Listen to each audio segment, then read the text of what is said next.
इफ्तार में जल्दी करने का हुक्म है। अगर घड़ी में 6 बज चुका है और आपकी जंतरी में 6 बजे इफ्तार का टाइम है, तो जानबूझ करके 6 बज करके 2 मिनट पर भी इफ्तार करना ठीक नहीं है। अल्लाह के नबी फरमाते हैं, ला यज़ालुन्नासु बिखैरिन मा अज्जलुल फित्रा, लोग उस वक्त तक भलाई के साथ रहेंगे जब तक इफ्तार में जल्दी करेंगे। क्या मतलब? जैसे इफ्तार का टाइम हो जाए जल्दी से इफ्तार करेंगे, तब तक लोग भलाई के साथ रहेंगे। बात समझ में नहीं आई? मौलाना साहब, एक आदमी 6 बजे इफ्तार कर रहा है, एक आदमी 6:05 पर इफ्तार कर रहा है, वो 5 मिनट ज्यादा रोजा रख रहा है, उसको तो और ज्यादा सवाब मिलना चाहिए। और आप अल्लाह के नबी की हदीस पढ़ रहे हैं कि जो लोग इफ्तार में जल्दी करेंगे वो भलाई के साथ रहेंगे। पता ये चला कि शरीयत हमारी लॉजिक से नहीं चलती है, शरीयत हमारे दिमाग से नहीं चलती है, शरीयत अल्लाह ताला के और उसके रसूल के हुक्म से चलती है। अगर अल्लाह का हुक्म यही है और रसूल का हुक्म यही है कि इफ्तार में जल्दी किया जाए, तो इफ्तार में देर करना ठीक नहीं है। ये मोजा मैंने पहना है, कपड़े का मोजा हो चाहे चमड़े का मोजा हो, आपको मालूम है अगर हमने वजू करके पहना है तो मसा कर सकते हैं मोजे के ऊपर। कभी आपने गौर किया, मोजे का जो नीचे का हिस्सा होता है वो ही ज्यादा गंदा होता है, लेकिन जब हम वजू करते हैं तो मोजे के ऊपर के हिस्से पर मसा करते हैं, हम नीचे के हिस्से पर मसा नहीं करते हैं। पता ये चला कि दीन अकल और राय का नाम नहीं है, दीन तो अल्लाह और उसके रसूल के हुक्म का नाम है। इसीलिए इफ्तार में जल्दी करने का हुक्म दिया गया है। और ये भी नोट कर लो मेरे भाई, आज जैसे ही रमजान का महीना आता है, मर्दों की डिमांड क्या होती है? 20 तरीके का आइटम बनाया जाए। हो सकता है कि आपके शेरशाबादी समाज में शायद उतनी वैरायटी ना होती हो, लेकिन आप अगर बनारस चले जाएं, आप लखनऊ चले जाएं, आप हैदराबाद चले जाएं, आप मुंबई चले जाएं, तो इफ्तार के दस्तरखान पे आपको 20 तरीके के आइटम मिलेंगे। मुझे उससे कोई एतराज नहीं, अल्लाह ने आपको दौलत दी, आप खूब खाइए, मना नहीं है मेरे भाई। लेकिन मुझे इस बात के से शिकायत है कि आज अपने घर की औरतों के ऊपर हमने इतना ज्यादा बोझ डाल दिया है, इतने सारे आइटम उनको बनाने होते हैं रमजान के अंदर के बेचारी असर के बाद से लेकर के वो अफ्तार के आइटम बनाने में उनका टाइम लग जाता है, और मगरिब के बाद बेचारी बर्तन धोने में उनका टाइम लग जाता है। उनको इबादतों का टाइम नहीं मिलता, उनको कुरान पढ़ने का टाइम नहीं मिलता, उनको दुआ करने का टाइम नहीं मिलता। मेरे प्यारे साथियों, अपने मुंह के स्वाद के लिए और अपने पेट के लिए अपने घर की औरतों पर अत्याचार न करो, अपने घर की औरतों पर जुल्म न करो। अरे सिंपल जो खाना आम दिनों में खाते हो वही सिंपल तरीके से रमजान में भी खाओ। ठीक है, 2-4 आइटम बढ़ गए, कोई हर्ज की बात नहीं है, लेकिन बीवी के ऊपर इतना ज्यादा अत्याचार करना कि बेचारी दिन भर खाना ही बनाती रहे और इफ्तार के बाद पूरी कई घंटे वो बर्तन ही धोती रहे, ये औरतों पर जुल्म है। इससे भी हमें और आपको बचना। आपने सहरी खाई, फजर की नमाज आपने पढ़ ली, उसके बाद आपको मगरिब की अजान तक कुछ खाना नहीं है, दोपहर का टाइम आया, जोहर की नमाज पढ़ने के लिए आप मस्जिद में आए, सुबह 5 बजे आपने पानी पिया था, आपका हलक बिल्कुल सूख करके कांटा हो चुका है। जोहर की नमाज के लिए आपने वजू बनाना स्टार्ट किया, आपने वजू में कुल्ली के लिए मुंह में पानी डाला, पानी आपके मुंह में गया। आप अगर चाहें तो पानी के 2-4 कतरे हलक के नीचे डाल के हलक को गीला कर लें, हलक को तर कर लें, हलक तो सूख करके कांटा हो गया है, 2-4 कतरे पानी के चले जाएं तो कौन देखने वाला है? न कोई कैमरा वहां लगा है, न बगल वाले को पता चलेगा, न इमाम साहब को पता चलेगा, न मौलवी साहब को पता चलेगा। लेकिन कोई ताकत है, कोई पावर है जो आपको ऐसा नहीं करने दे रहा है। आप प्यास के मारे, बुरा हाल है आपका हलक सूख करके कांटा बना हुआ है और पानी आपके मुंह में जा रहा है, मगर वो कौन सी ताकत है जो पानी को हलक के नीचे डालने नहीं देती है? पानी बाहर आ जाता है, पानी हलक के नीचे नहीं उतरता है। मेरे प्यारे साथियों, इसी का नाम तकवा है, इसी का नाम नाम अल्लाह का डर है और रमजान का महीना यही तकवा हमें सिखाता है। इसीलिए अल्लाह ने फरमाया या अय्युहल्लज़ीना आमनू कुतिबा अलैकुमुस्सियामु कमा कुतिबा अलल्लज़ीना मिन क़ब्लिकुम लअल्लकुम तत्तकून। ऐ ईमान वालो, हमने तुम पर रमजान का रोजा फर्ज किया है ताकि तुम मुत्तकी बन जाओ, ताकि तुम अल्लाह से डरने वाले बन जाओ, ताकि तुम हराम चीजों से बचने वाले बन जाओ। रोजे की हालत में खाना नहीं खा सकते, पानी नहीं पी सकते, बीवी से मिल नहीं सकते, बीवी के साथ रोमांस कर सकते हैं, गले लग सकते हैं, बीवी को टच कर सकते हैं, लेकिन अगर डर हो इस बात का कि बीवी से ज्यादा करीब होंगे तो हो सकता है कि बीवी के साथ सोहबत हो जाए। जिसको इस बात का डर हो वो बीवी से बहुत ज्यादा करीब भी न जाए। रोजे की हालत में आप इंजेक्शन भी लगवा सकते हैं, लेकिन शर्त यह है कि ताकत का इंजेक्शन ना हो, ग्लूकोज का इंजेक्शन ना हो। नॉर्मल इंजेक्शन भी आप लगवा सकते हैं। रोजे की हालत में आप कान में ड्रॉप भी डाल सकते हैं, आंख में ड्रॉप भी डाल सकते हैं, हाँ नाक में कोई दवा नहीं डालेंगे। रोजे की हालत में आप खून की जांच भी करवा सकते हैं, लेकिन हाँ खून चढ़वा नहीं सकते, खून दे नहीं सकते, खून ले नहीं सकते। खून इसलिए नहीं दे, खून लेंगे तो बदन में एक ग़िज़ा आ जाएगी, वो जायज नहीं है। रोजे की हालत में बदन को ग़िज़ा पहुंचाना जायज नहीं, और खून किसी को देंगे तो कमजोरी बहुत ज्यादा आ जाएगी, रोजे पर इफेक्ट पड़ेगा, इसलिए खून देना भी ठीक नहीं रोजे की हालत। रोजे की हालत में आप अगर भूल करके कुछ खा गए, नबी अकरम ने फरमाया अगर भूल चूक करके तुम्हारे मुंह में कुछ चला गया, खा लिया, तो जैसे ही याद आ जाए फौरन बाज आ जाओ।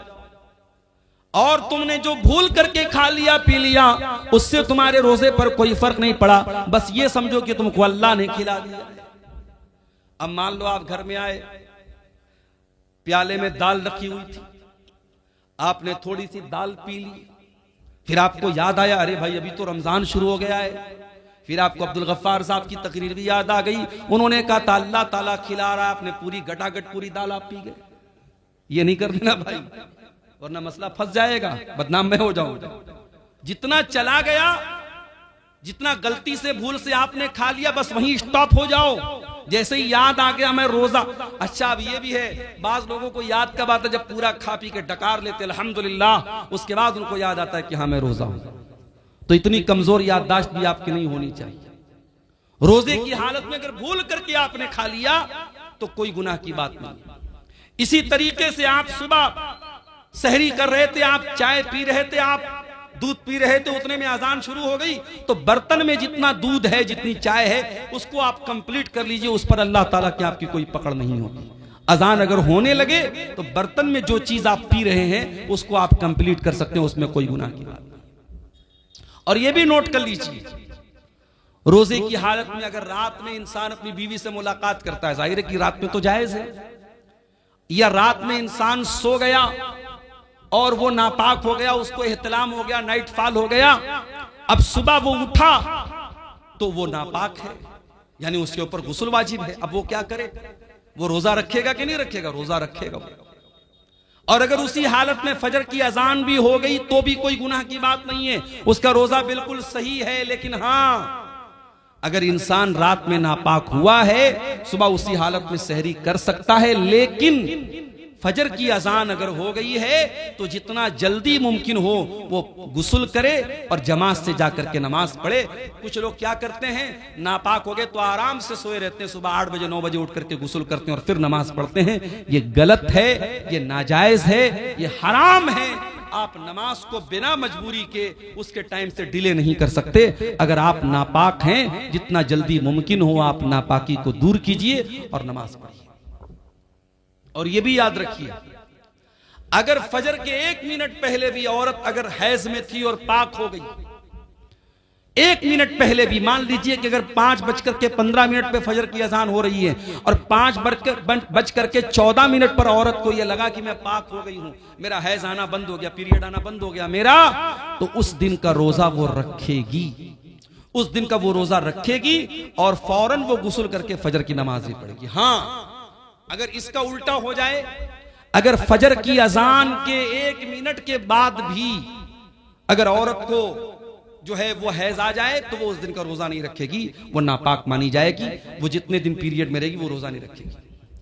अगर मगरिब की अजान के 1 मिनट पहले भी उसको हैज आ गया तो वो रोजा उसका काउंट नहीं होगा, उस रोजे को वो बाद में पूरा करेगी, वो रोजा उसका पूरा नहीं माना जाएगा। ये मसले हैं, इसकी भी जानकारी हमको कर लेना जरूरी है।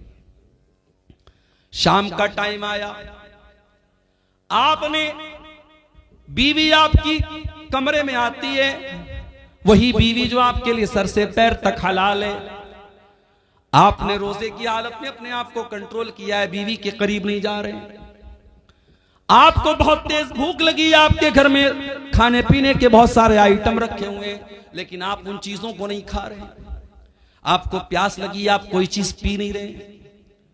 ये रोजा हलाल चीजों को आपसे छुड़वा रहा है। खाना हलाल है लेकिन आप खाना नहीं खा रहे, पानी हलाल है लेकिन पानी नहीं पी रहे, बीवी हलाल है लेकिन बीवी के करीब नहीं जा रहे। मेरे प्यारे साथियों, ये रोजा हमें ये सबक दे रहा है, ऐ रोजा रखने वाले, अगर तू अल्लाह के हुक्म पर हलाल चीजों को छोड़ सकता है तो तू हराम को भी छोड़ सकता है, और अगर तू हलाल को छोड़ता है और हराम को नहीं छोड़ता है तो फिर तेरे रोजा रखने का कोई मतलब नहीं है।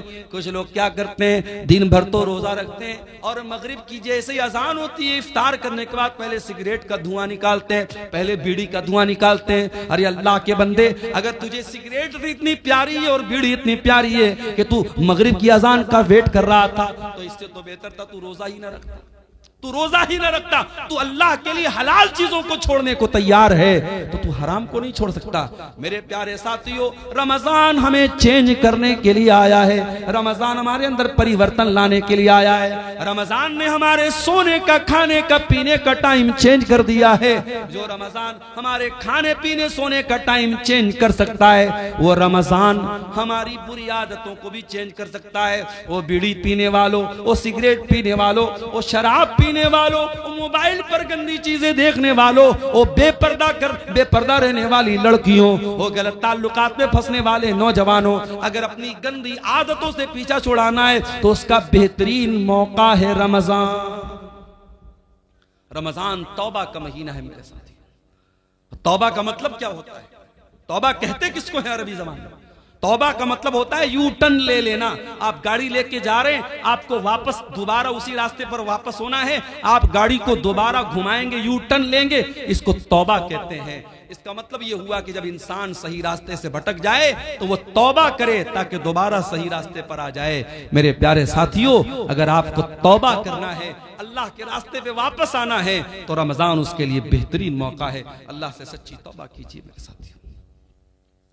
4 दिन की जिंदगी है, हम नहीं जानते पूरा रमजान भी हमको नसीब होगा कि नहीं होगा, नहीं मालूम। किसी दिन हार्ट अटैक आ जाए, इंतकाल हो जाए, नहीं मालूम। किसी दिन बाइक से जा रहे हो, कोई एक्सीडेंट हो जाए, बाइक से गिर के हम मर जाएं, नहीं मालूम। कार से जा रहे हो, कार किसी खाई में चली जाए, अल्लाह को प्यारे हो जाए। हमें तो ये भी नहीं मालूम कि कब मरेंगे, कहां मरेंगे। 5 चीजों का इल्म तो सिर्फ अल्लाह ताला के पास है।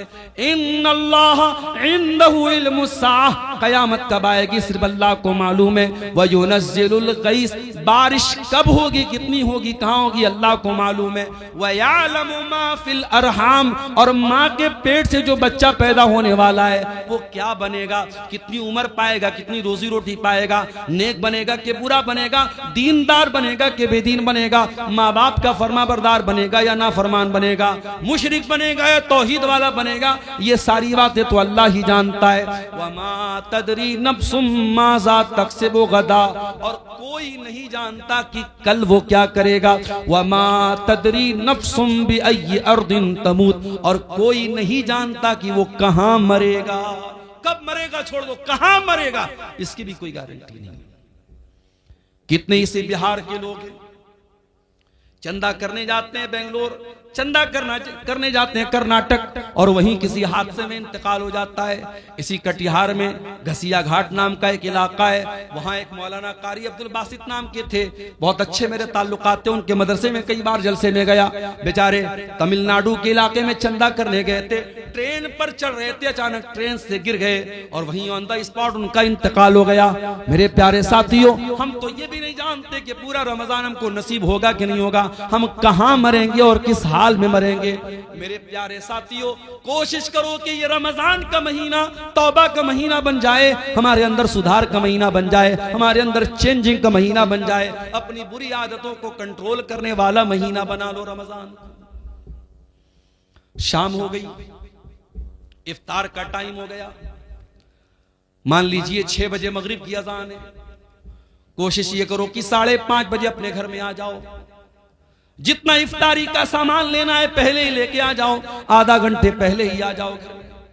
दस्तरखान बिछा लो, बच्चों और परिवार को साथ में ले लो और अल्लाह की बारगाह में दुआ करो। मेरे प्यारे साथियों, रोजे की हालत में अल्लाह ताला दुआ जल्दी कबूल करता है। रोजे का दुआ के साथ बड़ा गहरा कनेक्शन है और इसीलिए अल्लाह ताला ने कुरान में जहां रमजान का जिक्र किया है, जहां रोजे का जिक्र किया है, वहीं अल्लाह ने फरमाया वइज़ा सअलका इबादी अन्नी फइन्नी करीब। ऐ मेरे नबी, जब मेरे बंदे आपसे मेरे बारे में सवाल करें कि अल्लाह कहाँ है, तो ऐ नबी उनको बता दीजिए कि अल्लाह ताला बहुत करीब है। उजीबु दावत दाई इज़ा दान। और जब भी कोई दुआ करने वाला अल्लाह को पुकारता है, अल्लाह जरूर उसकी दुआ को सुनता है। शर्त यह है फलयस्तजीबू ली वलयुमिनू बी, कि वह अल्लाह की बात माने और अल्लाह पर ईमान रखे।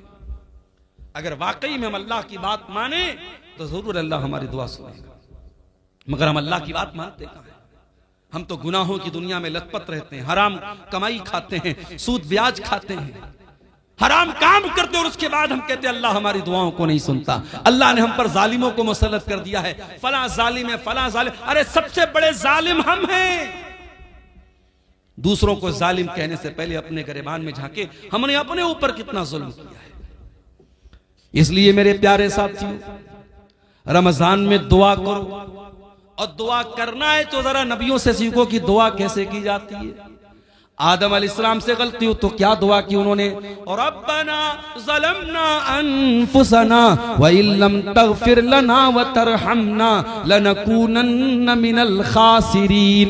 ऐ परवरदिगार, हमने अपनी जानों पर जुल्म किया है और अगर तूने नहीं बख्शा और तूने रहम न किया, ऐ अल्लाह हमसे ज्यादा खसारा उठाने वाला कोई न होगा। यूनुस अलैहिस्सलाम को देखो, मछली के पेट में, जहां दुनिया का कोई नेटवर्क काम नहीं करता, वहां क्या दुआ कर रहे हैं, फनादा फिज़्ज़ुलुमाति अल्ला इलाहा इल्ला अंता सुब्हानका इन्नी कुन्तु मिनज़ ज़ालिमीन। यूनुस अलैहिस्सलाम ने तीन अंधेरों में, समंदर का अंधेरा था, पानी का, समंदर का अंधेरा था, रात का अंधेरा था और मछली के पेट का अंधेरा था।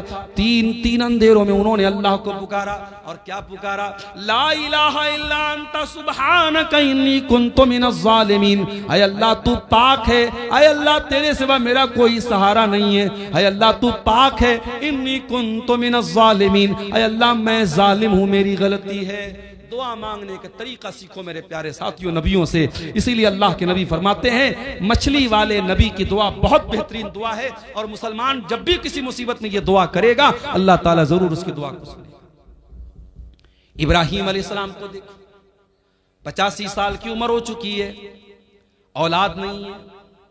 यहां तो 14-15 साल हो जाए और औलाद ना हो तो दुनिया वाले ताना मारने लगते हैं कि इसको तो औलाद नहीं हो रही है, और इंसान भी मायूस हो जाता है। यहाँ 85 साल की उम्र हो चुकी है, इब्राहिम अपने रब से मायूस नहीं है। क्या दुआ करते हैं, रब्बी हबली मिन लदुनका ज़ुर्रियतन तय्यबा इन्नका समीउद दुआ। ऐ अल्लाह तू मुझे पाक औलाद दे दे, ऐ अल्लाह तू दुआओं को सुनने वाला है। रब्बी हबली मिनस सालिहीन, ऐ अल्लाह मुझे नेक बेटा अता फरमा।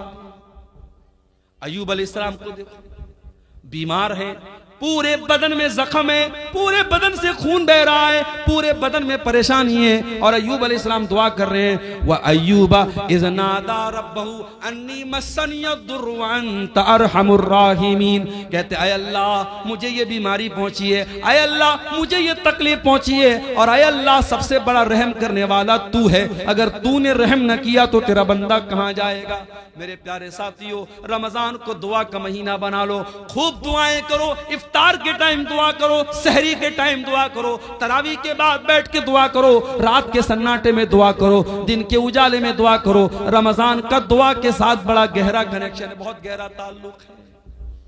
और हो सके एक किताब बता रहा हूं, मोबाइल पर भी वो किताब मिल जाएगी, आपको प्ले स्टोर में भी मिल जाएगी। किताब का नाम नोट कर लो, हिस्नुल मुस्लिम। अरब के एक आलिम की किताब है, बहुत अच्छी किताब है दुआओं की। छोटी छोटी दुआएं जो नबी की दुआएं हैं, नबी की सिखाई गई दुआओं को पढ़ा करो। नबी के अल्फाज में बड़ी बरकत है, नबी के अल्फाज बड़े जामे होते थे। अगर वो नहीं पढ़ सकते, अगर पढ़े लिखे नहीं हो, तो अपनी भाषा में, अपनी जबान में, तुम शेरशाबादी लैंग्वेज में, तुम बंगला जुबान में भी अल्लाह से दुआएं कर सकते हो। अल्लाह ताला हर जबान को समझता है, वो दिल की भाषाओं को जानता है, वो दिल की जबान को जानता है। हम जबान से कहें या न कहें, हमारा दिल जब तड़पता है, हमारा दिल जब रोता है, हमारे दिल की सदाओं को भी अल्लाह ताला सुन लेता है। और आगे बढ़िए मेरे भाई, इफ्तार का टाइम हो गया। आप इफ्तार करते हैं, बिस्मिल्लाह पढ़ के आपने खजूर मुंह में डाली, खजूर मुंह में डाली, पानी आपने पिया, और पानी जैसे ही आपके हलक के अंदर गया, आपने दुआ पढ़ी, ज़हबज़ ज़मऊ वबतल्लतिल उरूक़ु वसबतल अज्रु इंशाअल्लाह। ऐ अल्लाह, तेरे हुक्म से मैंने रोजा पूरा कर लिया। ऐ अल्लाह, मेरी प्यास खत्म हो गई। ऐ अल्लाह, मेरी रगें तर हो गई। और ऐ अल्लाह, अगर तूने चाहा तो मुझे सवाब भी मेरे रोजे का मिल जाएगा। ये बड़ी प्यारी दुआ है। इफ्तार के टाइम यही दुआ पढ़ा करो मेरे प्यारे साथियों। और वो दुआ भी आप पढ़ सकते हैं, अल्लाहुम्मा लका सुमतु अला रिज़्क़िका अफ़्तरतु। ऐ अल्लाह, मैंने तेरे लिए रोजा रखा और तेरे ही दिए हुए रिस्क पर मैंने इफ्तार किया। और ये भी मसला याद रखो, साल के 11 महीने अल्लाह ताला ने शैतान को खुली छूट दी है। जिसको चाहे बहका सकता है, जिसको चाहे फुसला सकता है। साल के 11 महीने अगर हम कोई गलत काम करते तो हम ये कह सकते हैं कि शैतान ने बहका दिया, शैतान ने फिसला दिया। मगर जब रमजान का महीना आता, अल्लाह के नबी फरमाते हैं, इज़ा जा रमजान, जब रमजान का महीना आता है, फुतिहत अब्वाबुस समा, तो आसमान के तमाम दरवाजे खोल दिए जाते हैं। क्या मतलब? इसका मतलब यह हुआ कि जब हम अल्लाह की बारगाह में दुआ के लिए हाथ उठाते हैं तो आसमान के सारे दरवाजे खोल दिए जाते हैं। हमारी दुआओं की कबूलियत में अब कोई रुकावट नहीं है। अगर सच्चे दिल से हम कोई दुआ करेंगे, अल्लाह ताला हमारी दुआ को जरूर कबूल करेगा। फुतिहत अब्वाबुस समा, आसमान के सारे दरवाजे खोल दिए जाते हैं। वगुल्लिकत अब्वाबुल जहीम, और जहन्नम के तमाम दरवाजे बंद कर दिए जाते हैं। वसुफ़िदतिश शयातीन, और एक महीने के लिए शैतान को जेल में डाल दिया जाता है, शैतान को कैद कर दिया जाता है। एक महीने के लिए शैतान को नो एंट्री जोन में डाल दिया जाता है। शैतान को बहकाने की इजाजत नहीं है, शैतान को फुसलाने की इजाजत नहीं है। एक महीना तक आप शैतान से सेफ हो चुके हैं।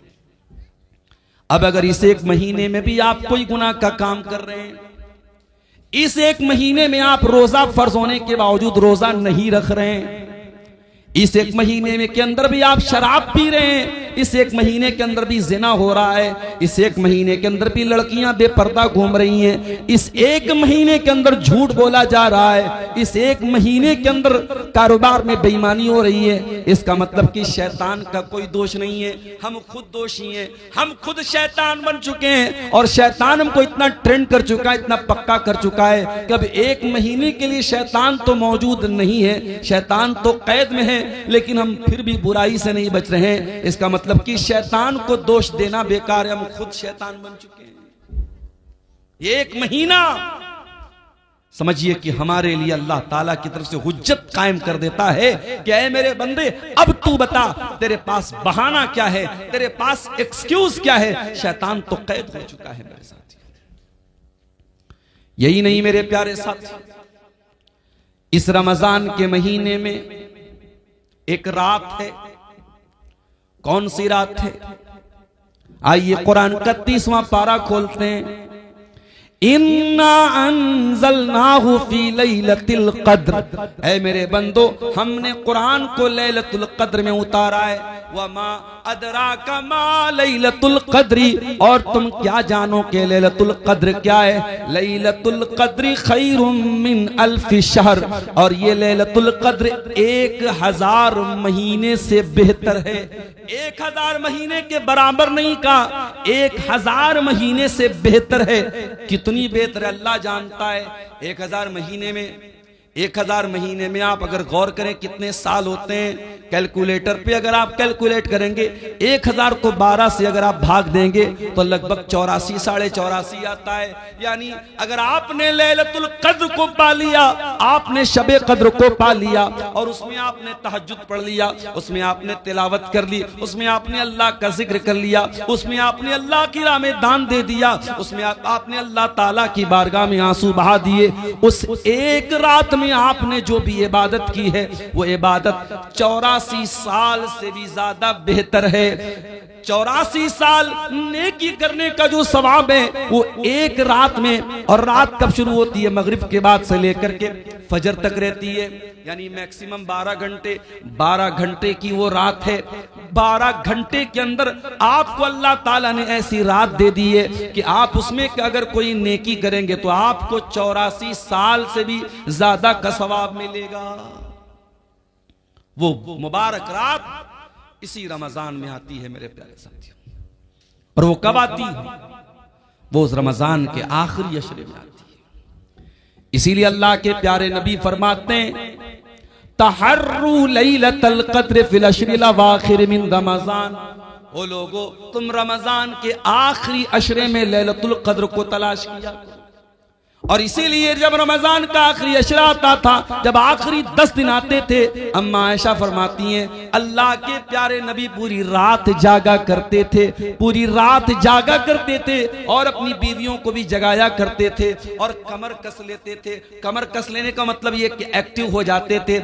आखिरी अशरे में अल्लाह के नबी इबादत के मामले में कोई नरमी नहीं बरतते थे। हमारे यहाँ उल्टा मामला है। हमारे आखिरी अशरे में लोग मार्केट में ज्यादा नजर आते हैं, बाजार ज्यादा जाते हैं, कोई दर्जी के यहाँ दौड़ रहा है, कोई चप्पल वाले के यहाँ दौड़ रहा है, औरतें अपना कपड़ा लेने के लिए दौड़ रही हैं। आखिरी अशरा हमारे यहाँ ईद की शॉपिंग के लिए माना जाता है। मेरे प्यारे साथियों, आखिरी अशरा जिसमें एक रात कोई लैलतुल कद्र की रात है, उस रात में अल्लाह के नबी रात भर जागा करते थे। मेरे भाइयों, वो रमजान का महीना इंशाअल्लाह कल से शुरू होने वाला है। वो रमजान एक बहुत बड़े मेहमान की शक्ल में हमारे पास आने वाला है। जरा दिल पे हाथ रख के बताओ कि उस मेहमान के लिए आपके दिल में क्या एक्साइटमेंट है। अगर आपको ये लगता है रमजान आएगा, अच्छे अच्छे पकवान हमारे घर में बनेंगे, हम सहरी में ये बनाएंगे, हम इफ्तार में ये बनाएंगे, आपके जहन में अगर रमजान के नाम पे सिर्फ खाना पीना ही आ रहा है तो आपने रमजान का मकसद नहीं समझा, आपने रमजान का मतलब नहीं समझा। जब रमजान का महीना आता था, अल्लाह के नबी खुश हो जाया करते थे और अपने सहाबा को खुशखबरी दिया करते थे। आप फरमाते थे, अताकुम रमजान, ऐ मेरे सहाबा रमजान का महीना आ चुका है, शहरुन मुबारकुन, बरकत का महीना आ चुका है। ऐ मेरे सहाबा, वो महीना आ चुका है जिस महीने में आसमान के दरवाजे खोल दिए जाते हैं, जिस महीने में जहन्नम के दरवाजे बंद कर दिए जाते हैं, जिस महीने में शयातीन को कैद कर दिया जाता है। उसी रमजान में जैसे ही चांद नजर आएगा, हुक्म दिया गया चांद को देखा करो, चांद को अपने बच्चों के साथ, परिवार के साथ देखने की कोशिश करो। मौसम साफ है, चांद इंशाअल्लाह नजर आएगा। जब रमजान का चांद तुम्हें आसमान पे नजर आ जाए तो ये दुआ पढ़ लेना जो अल्लाह के प्यारे नबी पढ़ा करते थे, अल्लाहुम्मा अहिल्लहु अलैना बिल अम्नि वल ईमानी वस्सलामति वल इस्लामी रब्बी व रब्बुकल्लाह। क्या दुआ है? चांद देख करके क्या दुआ पढ़ रहे हैं हम?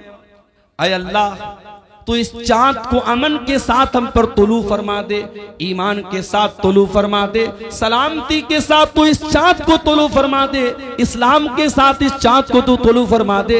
रब्बी व रब्बुकल्लाह, और ऐ चांद मेरा और तेरा रब अल्लाह है।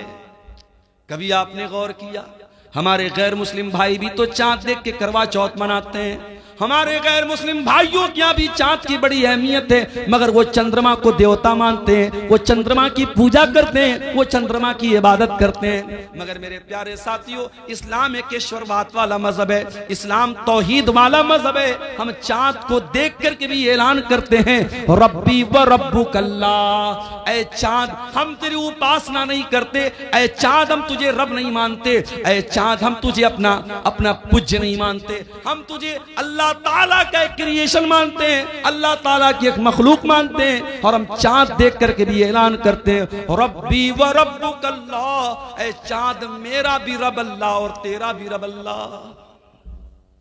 इस्लाम तौहीद वाला दीन है मेरे प्यारे साथी।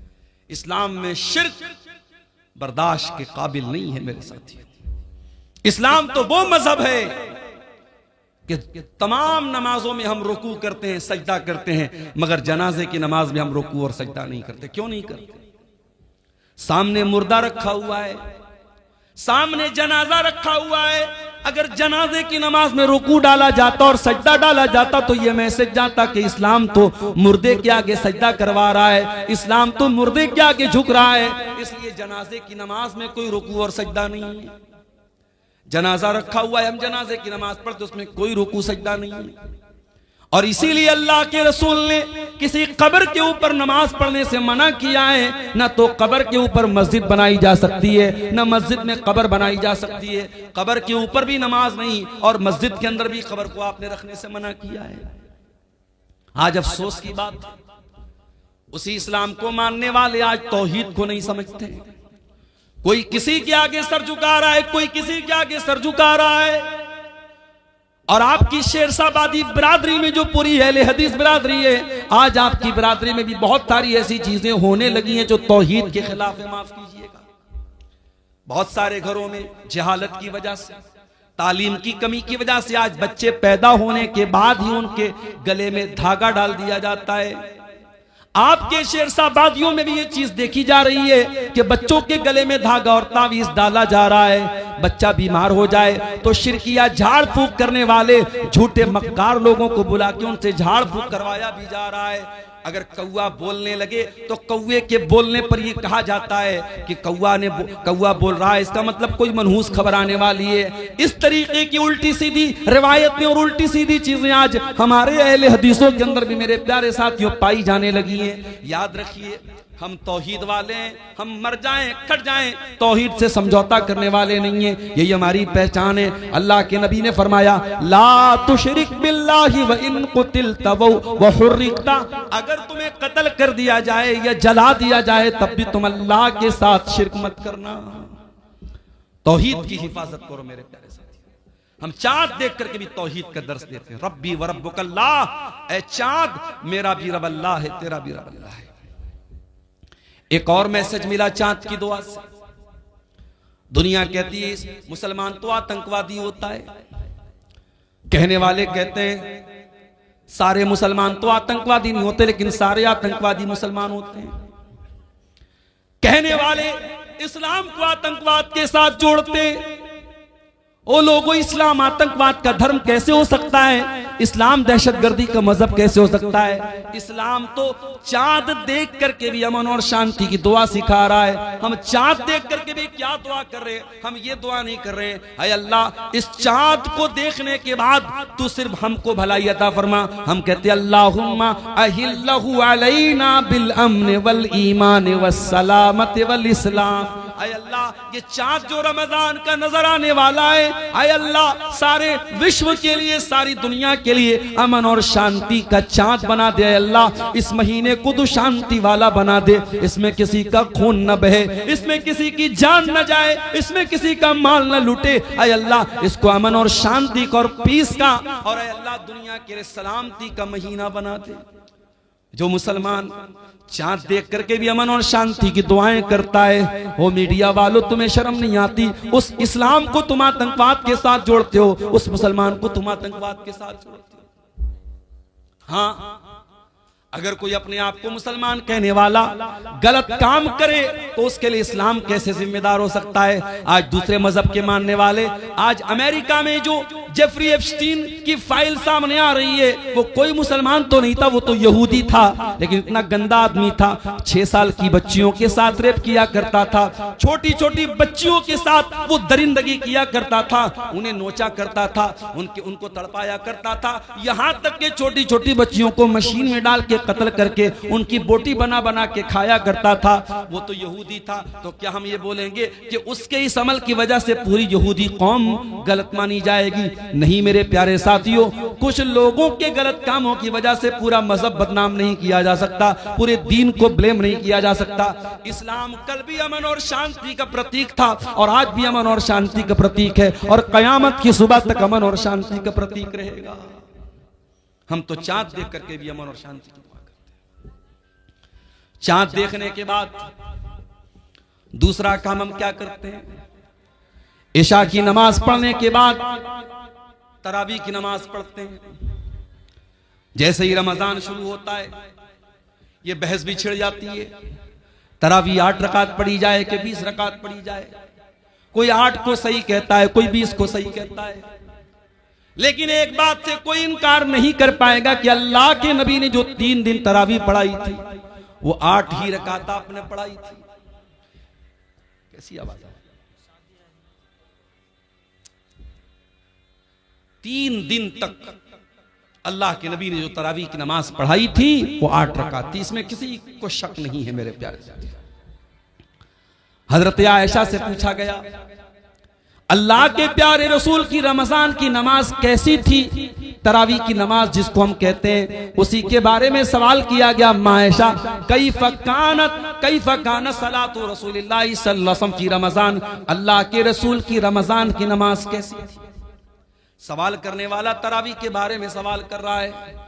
अल्लाह के प्यारे नबी फरमाते हैं मा कान यज़ीदु रसूलुल्लाह सल्लल्लाहु अलैहि वसल्लम अला 11 रकातन, अल्लाह के नबी 11 रकात से ज्यादा कभी नहीं पढ़ते थे। फी रमजान वला फी गैरिही, न तो रमजान में आप पढ़ते थे न गैर रमजान में पढ़ते थे। पता ये चला कि तरावी की नमाज कोई अलग नमाज नहीं है, ये वही तहज्जुद की नमाज है जो अल्लाह के नबी साल के बाकी 11 महीने 11 रकात पढ़ा करते थे। उसी नमाज को आसान बना करके हम इशा के फौरन बाद पढ़ लेते हैं, ताकि जो लोग रात में उठ करके तहज्जुद नहीं पढ़ सकते वो भी रमजान में तरावी पढ़ सके। भाई तहज्जुद की नमाज बड़े खुशनसीब लोगों को हासिल होती, सब लोग तो तहज्जुद नहीं पढ़ता। कुरान में अल्लाह ताला जब अपने मुत्तकी बंदों का जिक्र करता है तो उनकी पहचान बताता है, वो तहज्जुद पढ़ते हैं। कहीं अल्लाह फरमाता है कानू कलीदम मिनल लैली मा यहजऊन, मेरे मुत्तकी बंदे रात को बहुत कम सोते हैं, वो रात में तहज्जुद की नमाज पढ़ते हैं। कहीं अल्लाह ने फरमाया ततजाफा जुनूबुहुम अनिल मजाज यदऊन रब्बहुम खौफन व तमा, मेरे मुत्तकी बंदे अपने बिस्तर से अलग होकर के अल्लाह की बारगाह में तहज्जुद पढ़ते हैं। यदऊन रब्बहुम खौफन व तमा, वो अपने रब से दुआएं करते हैं, कभी अल्लाह के अजाब से डरते हैं, कभी अल्लाह की रहमत की उम्मीद रखते हैं। व मिम्मा रज़क़नाहुम युनफिकून, और तहज्जुद पढ़ने के बाद अल्लाह की राह में सदका खैरात करते हैं। वही तहज्जुद की नमाज रमजान में तरावी के नाम से पढ़ी जाती है और अल्लाह के नबी ने इसको 11 रकात ही पढ़ा है। मेरे प्यारे साथियों, हमें और आपको भी चाहिए कि हम तरावी पढ़ें, लेकिन हाँ एक बात याद रखिए, तरावी की नमाज को आज हमारे यहाँ एक हवा बना दिया गया, बहुत मुश्किल बना दिया गया। नहीं, तरावी को आप बहुत मुश्किल मत बनाइए मेरे प्यारे साथियों।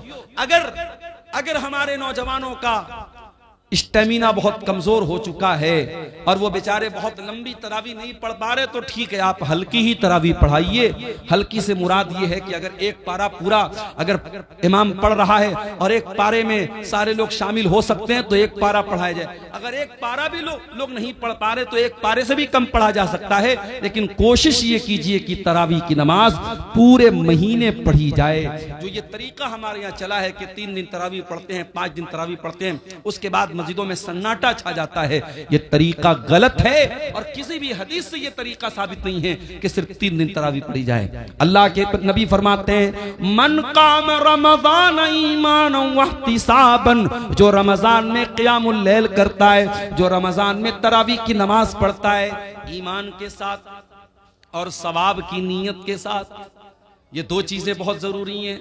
तरावी की नमाज का मकसद दिखावा नहीं होना चाहिए, तरावी की नमाज का मकसद ये बताना नहीं होना चाहिए कि मैं बहुत बड़ा नेक इंसान हूं। तरावी का 2 मकसद होना चाहिए, ईमानन व इहतिसाबन, ईमान के साथ और सवाब की नीयत के साथ जो तरावी की नमाज पढ़ेगा, अल्लाह के नबी फरमाते हैं गुफिर लहू मा तक़द्दम मिन ज़ंबिही, उसके पिछले तमाम के तमाम गुनाह माफ हो जाएंगे। और ये भी याद रखिए, अभी आज एक फोन मेरे पास आया, मौलाना मैं एक जगह ड्यूटी कर रहा हूं, 12 बजे रात तक मेरी ड्यूटी है।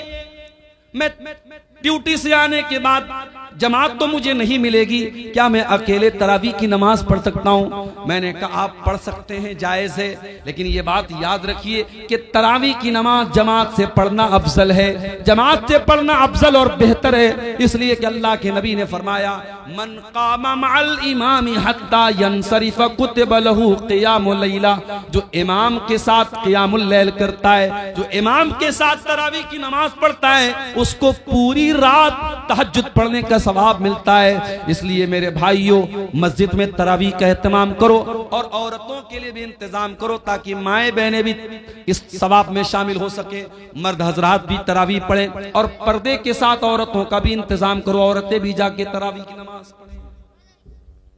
और आगे बढ़िए, तरावी आपने पढ़ ली, रात में सो गया, सुबह 4 बज गए, आपकी बीवी ने आपको उठाया, उठिए। आपने कहा अरे 4 बज रहा है, तू मुझे क्यों उठा रही है? बीवी ने कहा शायद आप भूल गए आज पहला रोजा है, चलिए सहरी कर लीजिए। आप उठे, ब्रश किया आपने, मुंह धोया आपने, दस्तरखान पे बैठ के बीवी ने जो सहरी में बनाया था वो सहरी आप खाने लगे। 4 बजे सुबह आपने तो कभी नाश्ता नहीं किया था, आप तो सुबह 8-9 बजे नाश्ता करते थे।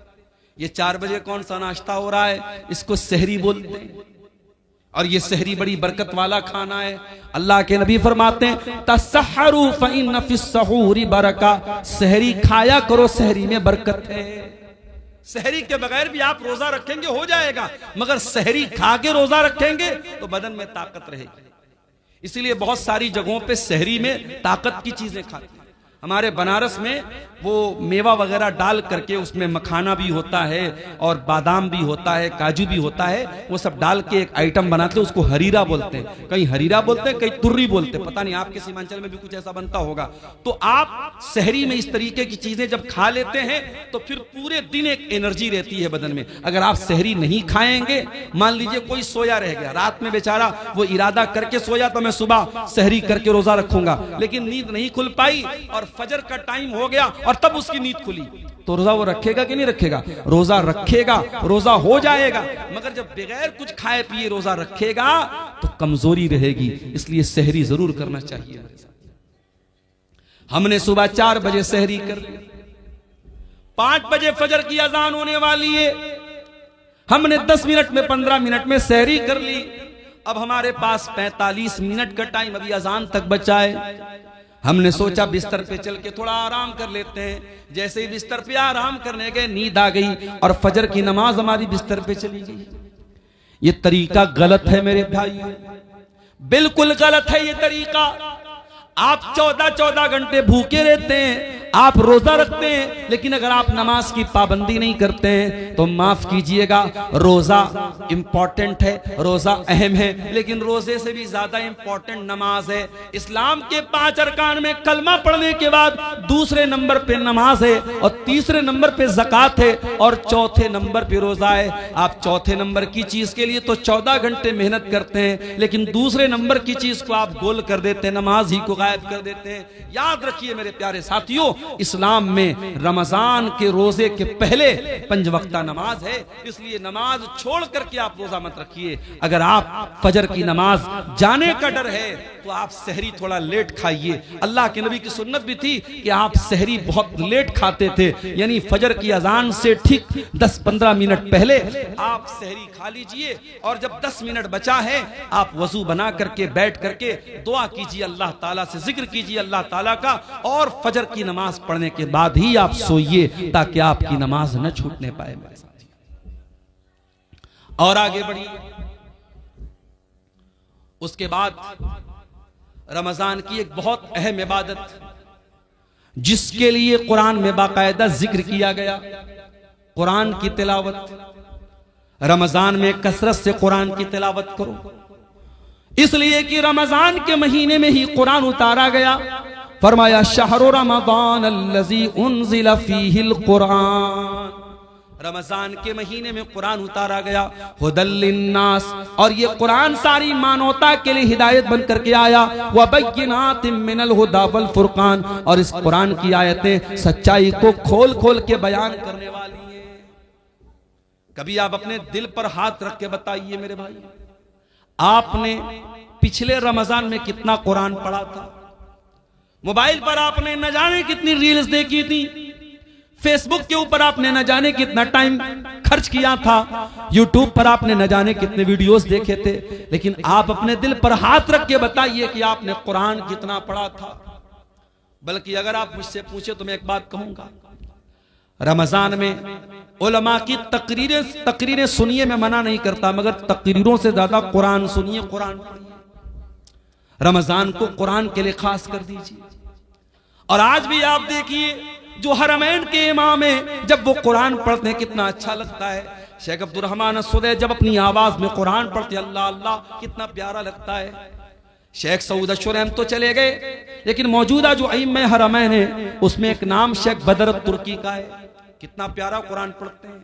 आप मोबाइल पर हेडफोन लगा के अगर शेख बदर तुर्की की जबान से कुरान सुनेंगे और आंखें बंद कर लेंगे, आपको ऐसा लगेगा आप हरम में खड़े, आप मक्का में खड़े, आप मस्जिद हराम में खड़े। वो लोगों, तुम कुरान पढ़ो तो सही एक बार। अला बिज़िक्रिल्लाहि तत्मइन्नुल कुलूब, ये कुरान तुम्हारे दिल को जरूर शांति देगा, तुम्हारे दिल को जरूर सुकून देगा। ये कुरान पढ़ के तो देखो, ये कुरान सुन के तो देखो। हमारे दिल इतने कठोर हो चुके हैं, हमें गाना अच्छा लगता है, हमें म्यूजिक अच्छा लगता है, हमें कुरान अच्छा नहीं लगता। हमें कुरान न पढ़ने का मन करता है, न सुनने का मन करता है। तरावी की नमाज में इमाम साहब जरा सी लंबी तिलावत कर दें तो हम नाराज हो जाते हैं, इमाम साहब आपने लंबी तिलावत क्यों कर दी। हमें कुरान 10 मिनट ज्यादा सुनना भी गवारा नहीं है। वही नौजवान जो आधा घंटे तरावी की नमाज में खड़ा नहीं हो पाता है और बैठ करके आराम आराम से तरावी पढ़ता है, वही नौजवान 1-1 घंटा खड़े होकर के 50 ओवर का क्रिकेट मैच देख लेता है। अभी इस बार वर्ल्ड कप का 2020 वर्ल्ड कप चल रहा है। अपने नौजवानों से एक बात कहना चाहूंगा, ये वर्ल्ड कप का जो मैच है ये तो होता रहेगा, लेकिन रमजान पता नहीं दोबारा हमको मिलेगा कि नहीं मिलेगा।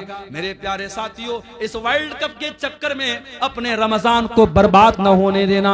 इस वर्ल्ड कप के मैचों के चक्कर में आप जब मैच देखेंगे तो मैच में एडवर्टीजमेंट भी आएगा, प्रचार भी आएगा, उसमें नंगी लड़कियां भी आएंगी, उसमें नंगा प्रचार भी आएगा। उसमें जब मैच देखेंगे तो दर्शकों को भी दिखाया जाएगा, उसमें खूबसूरत लड़कियां भी नजर आएंगी, और आप रोजे की हालत में ये सारी चीजें देखेंगे। इसलिए खबरदार, कहीं रमजान के रोजे को आपका ये वर्ल्ड कप का मैच बर्बाद न कर दे। इसलिए वर्ल्ड कप के मैच से भी होशियार रहना मेरे साथी। कुरान को टाइम दो। इमाम मालिक रहमतुल्लाह अलैह बहुत बड़े इमाम थे, हदीस का दर्स दिया करते थे। पूरी दुनिया से उनके पास लोग हदीस पढ़ने आया करते थे, लेकिन जब रमजान का महीना आता था इमाम मालिक ऐलान कर देते थे, वो लोगों, मैं रमजान में हदीस नहीं पढ़ाऊंगा, मैं साल भर हदीस पढ़ाता हूँ। ये कुरान का महीना आ गया, ये रमजान का महीना आ गया, 1 महीने के लिए मुझे कुरान के साथ छोड़ दो, मैं कुरान को पढ़ूंगा, कुरान पर गौर करूंगा। वो लोगों, कुरान को पढ़ो रमजान में, कुरान को सुनो रमजान में, और कुरान पर गौर करो। ये दिल पर जो गुनाहों की लेयर चढ़ी है, ये दिल पर जो गुनाहों की परत चढ़ी है, जब कुरान पर गौर करोगे तो ये परत टूट जाएगी, ये परत गिर जाएगी। कुरान कहता है, अफला यतदब्बरूनल कुरान अम अला कुलूबिन अक़फ़ालुहा, मेरे बंदो तुम कुरान पर गौर क्यों नहीं करते? क्या तुम्हारे दिलों पर ताले लगे हैं? जिस तरीके से मोबाइल का लॉक अगर खोलना हो तो जब तक पासवर्ड न डाला जाए तब तक मोबाइल का लॉक नहीं खुलता, जब तक पैटर्न लॉक न डाला जाए तब तक मोबाइल का लॉक नहीं खुलता। इसी तरीके से दिल पर जो लॉक पड़े हैं, दिल पर जो ताले पड़े हैं, दिल का ताला खोलना है तो कुरान पर गौर करो, कुरान पर तदब्बुर करो मेरे प्यारे साथी, कुरान पर गौर करो मेरे साथी।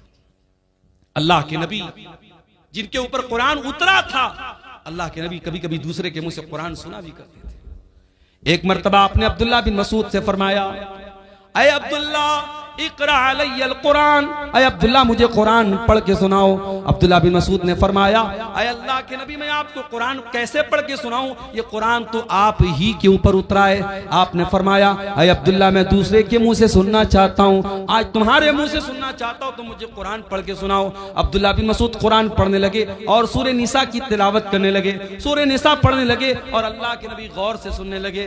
पढ़ते पढ़ते पढ़ते पढ़ते अब्दुल्ला बिन मसूद इस आयत पर पहुंचे, फकैफा इज़ा जिना मिन कुल्ली उम्मतिन बिशहीद, ऐ मेरे नबी उस वक्त आपका क्या हाल होगा जब हम हर उम्मत में से एक गवाह लाएंगे।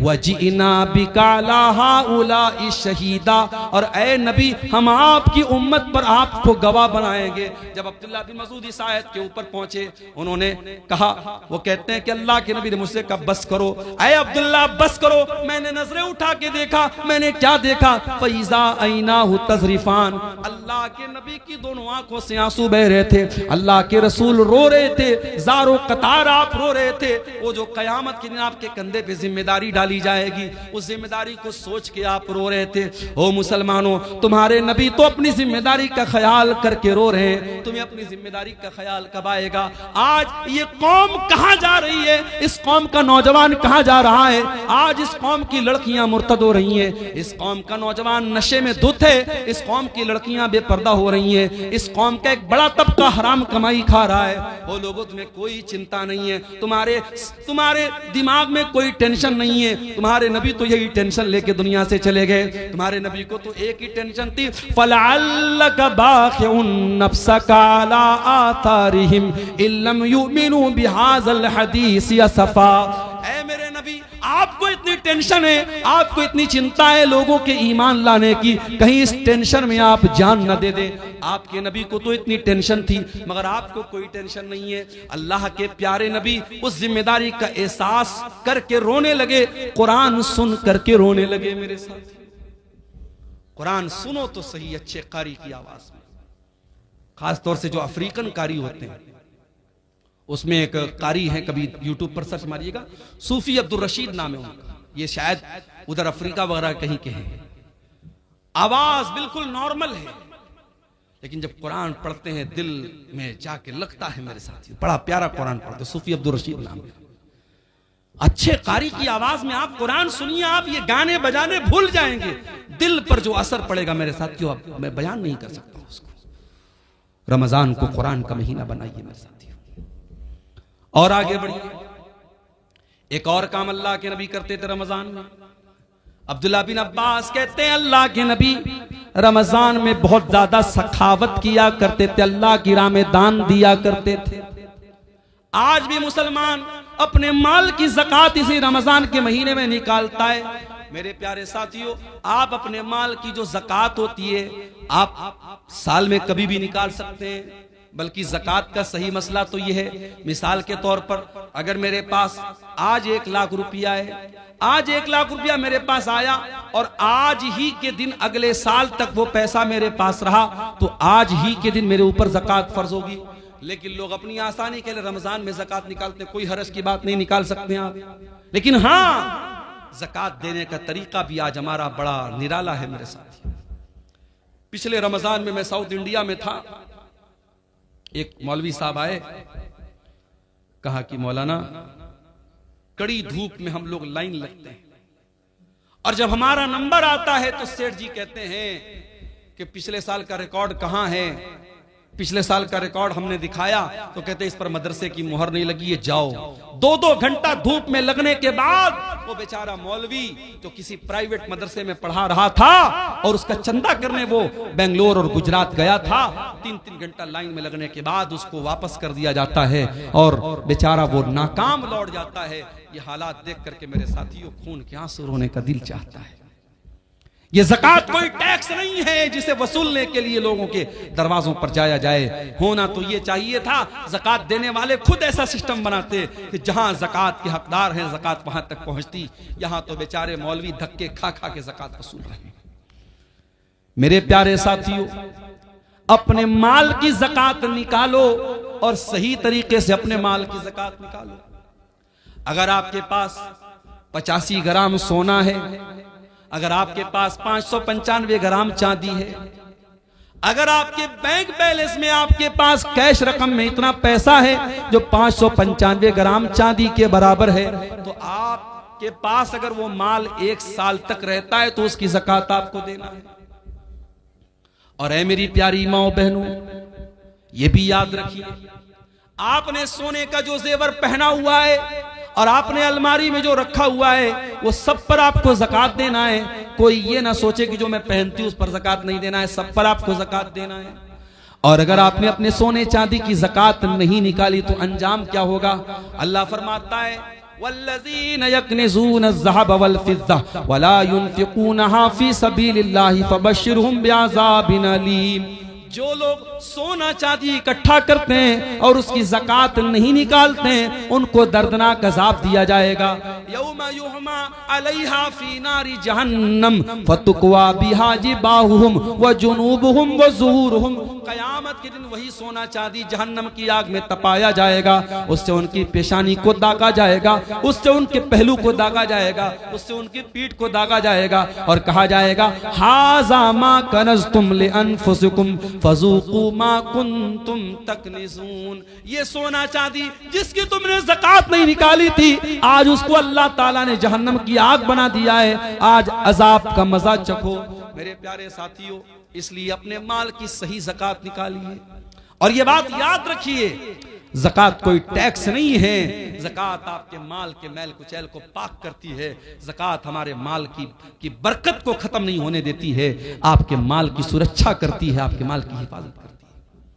इसीलिए अल्लाह कुरान में अपने नबी से कहता है, खुज़ मिन अम्वालिहिम सदक़तन तुतहिरुहुम व तुज़क्कीहिम। ऐ नबी, आप लोगों के माल में से ज़कात लीजिए, ये ज़कात उनके माल को पाक करेगी। बिजनेसमैन लोगों से एक बात कहना चाहता हूं, बिजनेसमैन के पास जितना भी माल तिजारत है उस पर उसको ज़कात देना है। मिसाल के तौर पे अगर हमारे दुकान में 10 लाख का माल है तो 10 लाख के माल पे हमको ज़कात देना है। हाँ, मार्केट से जो पैसा हमको लेना है उसको हम माइनस करेंगे और मार्केट में जो पैसा हमको देना है वो माइनस करेंगे, जो लेना है उसको प्लस करेंगे और पूरे माल तिजारत को ऐड करके उसकी ज़कात हमें निकालना है।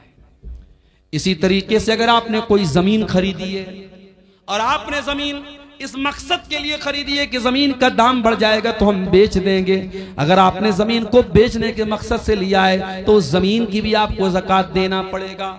हाँ, अगर आपने जमीन लिया है मकान बनाने के लिए, बच्चों के रहने के लिए, तो उस पर आपको ज़कात नहीं देना है। अपनी जरूरत की चीजों पर भी आपको ज़कात नहीं देना है। 1.5 लाख का मोबाइल आता है, एप्पल का आईफोन आता है, सैमसंग का अल्ट्रा आता है, 1.25 लाख का 1.5 लाख का मोबाइल आता है। 1.5 लाख के मोबाइल पर आपको कोई ज़कात नहीं देना है। 10 लाख की आपके पास 40 लाख की कार है, कार पे आपको कोई ज़कात नहीं देना है। 50 लाख का आपके पास घर है जिसमें आप रहते हैं, उस घर के ऊपर आपको कोई ज़कात नहीं देना है। जो आपकी जरूरत की चीजें हैं, जाती चीजें, उस पर आपको कोई ज़कात नहीं देना है।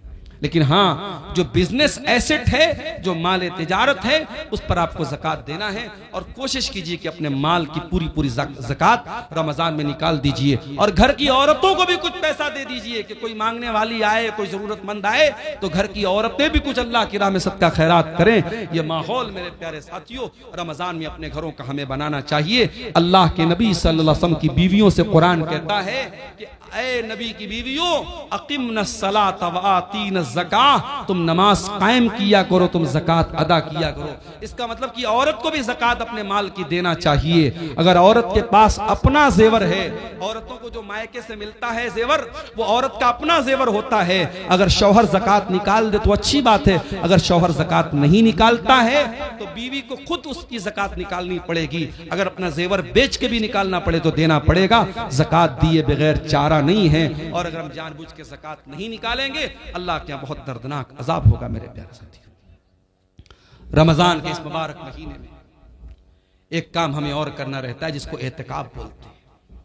एतिकाफ का मतलब होता है अपने आप को मस्जिद के अंदर कैद कर लेना, रमजान के आखिरी अशरे में 10 दिन तक इंसान एतकाफ करता है, नबी की सुन्नत है। मगर ये मसला याद रखो, औरतें भी अगर एतकाफ करेंगी तो मस्जिद में करेंगी। अगर औरतों के लिए मस्जिद में पर्दे का इंतजाम है, सुरक्षा का इंतजाम है, तो मस्जिद में एतकाफ करेंगी। और अगर मस्जिद में इंतजाम नहीं है तो औरतों को मायूस होने की जरूरत नहीं है, वो और नेकी के काम करें, उनको एतकाफ करने की जरूरत नहीं है। एतकाफ अगर होगा तो मस्जिद में होगा, इसलिए कि अल्लाह के नबी से कहीं और एतकाफ करने का सबूत नहीं मिलता है।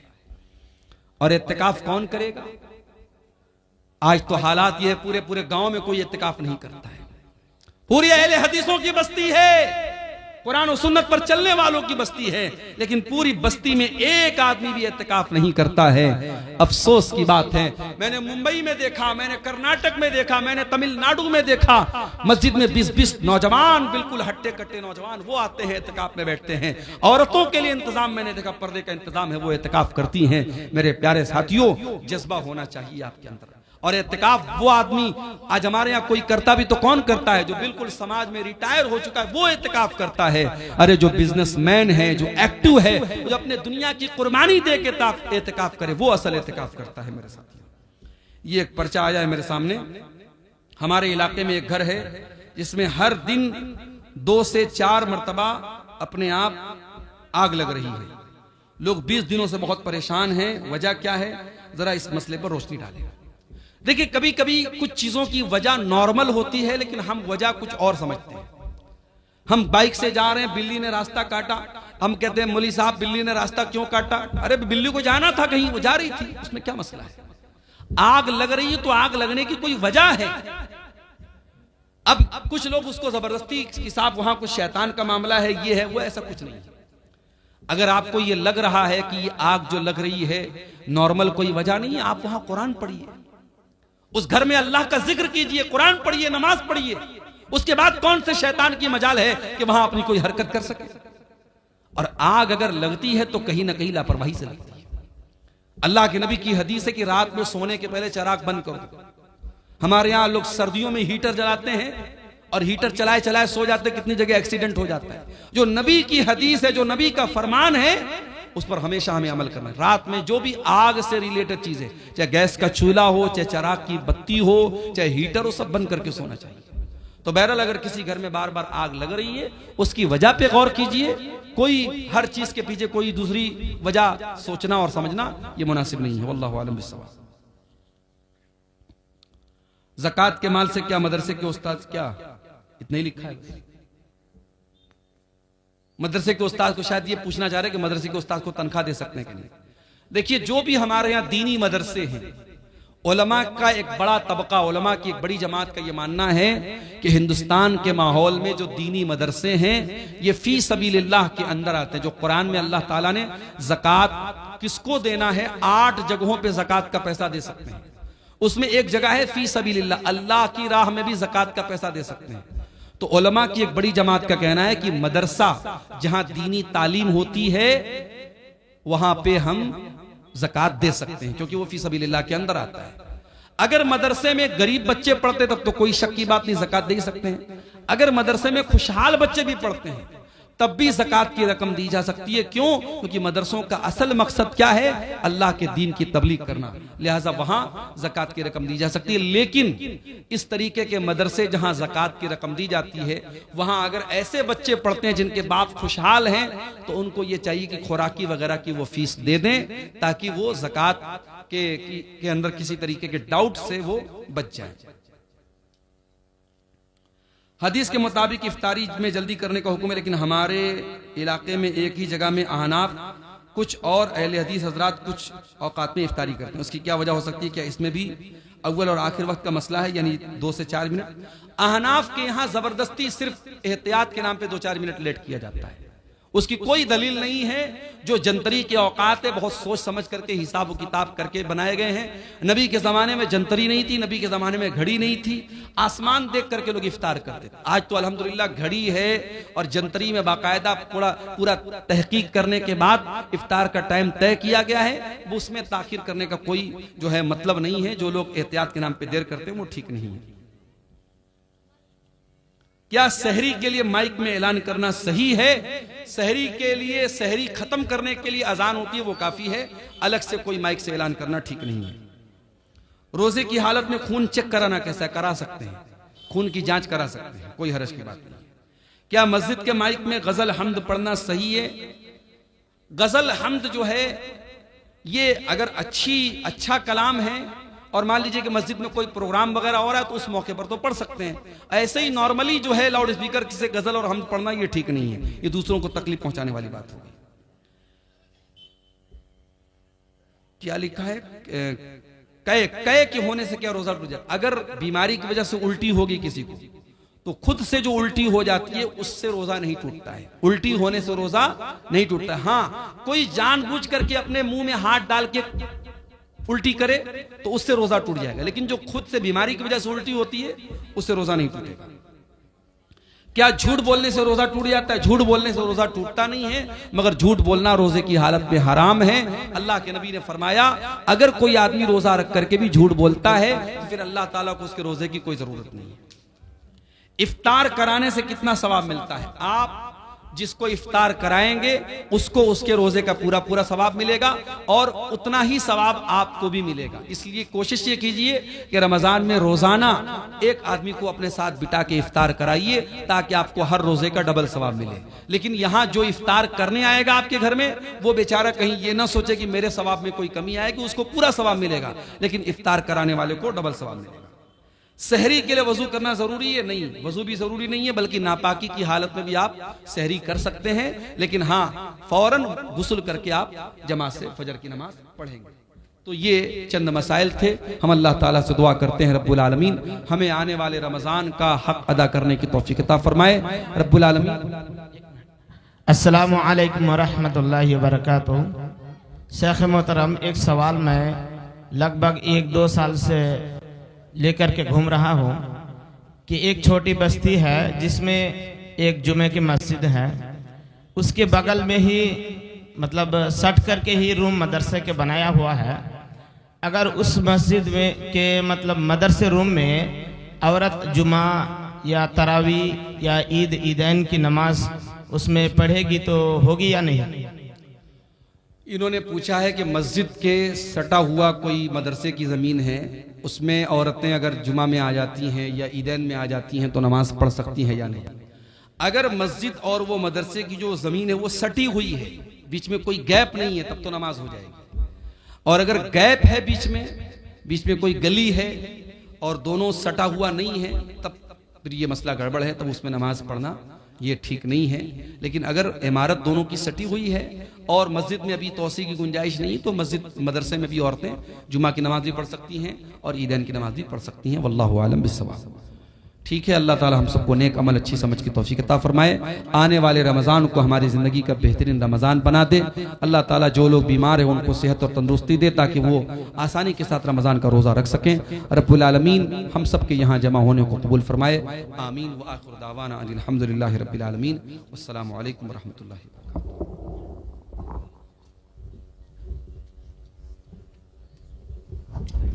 माशाअल्लाह।